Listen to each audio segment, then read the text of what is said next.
To be is to be perceived. To exist, to be, to have reality, he argues, is to be perceived.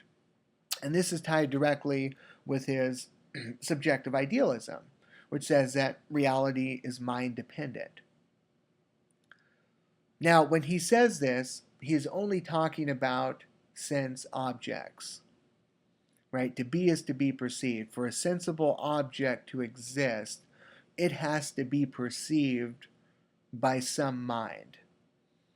Okay, but at this point, he's only talking about sense things. The full formulation is existence is either to be perceived or to perceive. So the full formulation is existence is either to be perceived or to perceive. So apart from sensible objects, Berkeley contends, we have human minds. These minds are active. And they're characterized by being able to perceive rather than to be perceived. So my mind, I'm able to perceive certain things. Right? Another mind can perceive other things. Right? Another mind could perceive a different table, a different chair.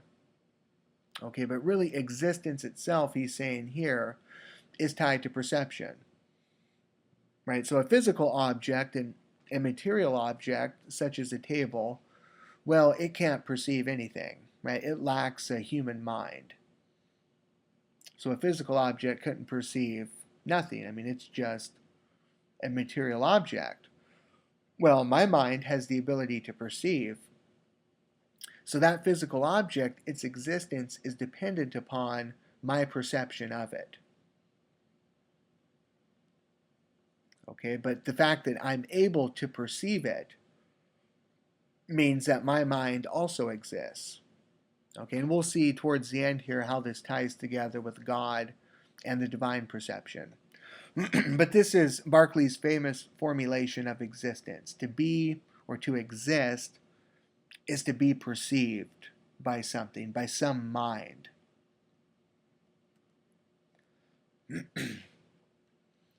So far, so good. I mean, maybe we don't think it's the most common sense philosophy we've seen, but here's where it tends to take a turn, maybe for the worse. We'll see here, with his rejection of material substances.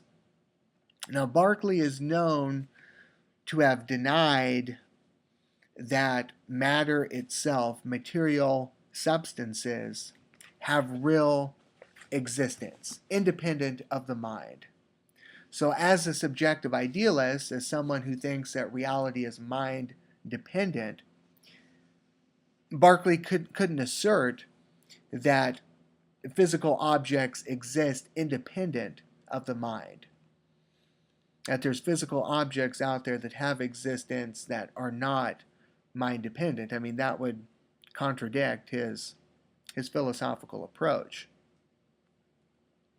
So let's take a look at a brief passage here in the text.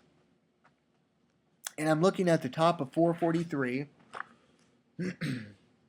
Berkeley writes, quote, "Hence it is plain that the very notion of what is called matter or corporeal substance involves a contradiction in it." Okay, and we'll look at what he thinks this contradiction is in a couple minutes here. But it's important to note that he's rejecting, right, the reality of matter itself. Ultimately, he thinks it involves a contradiction. And that philosophers up into his time, particularly John Locke, have missed this really important fact. I mean, the common sense view would be that physical objects exist independent of my mind, right? I can touch objects that are hard, maybe they're soft. We can taste certain objects, we can hear certain objects, and that tends to lead us to conclude that these objects really do exist. that they really have reality apart from my thinking about them, or apart from what I think about them. Well, Berkeley says, hold on here, not so fast. Sense objects, he argues, or what we would typically call a sense object, is really nothing but a collection of ideas.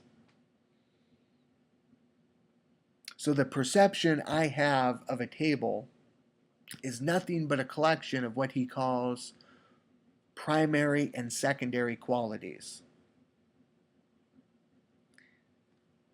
So thus, if all sensations are nothing but ideas, it would make sense to conclude that sense objects, sensations, cannot exist independently of minds. And it would make sense to conclude that matter itself involves a contradiction.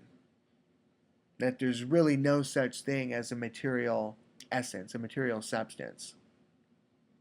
So, for example, he argues that when we perceive colors, we're not perceiving something that's inherent in a physical material object. We're simply perceiving an idea of color. So whether it's green, blue, or whatever. Since these ideas, he argues, come from outside the mind, they're sensations, but they're not sensations that reside in a particular object. They're really ideas. And Berkeley thinks that through this, you can account for the relativity of sensations. So one person might feel an object and think that that object is extremely hot, whereas another person might feel the same object and come to the conclusion that it's cold, that it's really not that hot. Or take food, for example. Some people can taste a particular food and draw the conclusion that it's way too spicy. For others, you can't get a food that's too spicy. Right? Well, what would account for the relativity of this? Well, Berkeley concludes that those sensations that we're having are really just ideas. I mean, if they were something inherent in the food or the object itself, surely we would all come to the same conclusion. We would all taste a food and conclude that it's too spicy, or not spicy enough, or that an object is too hot, or too cold.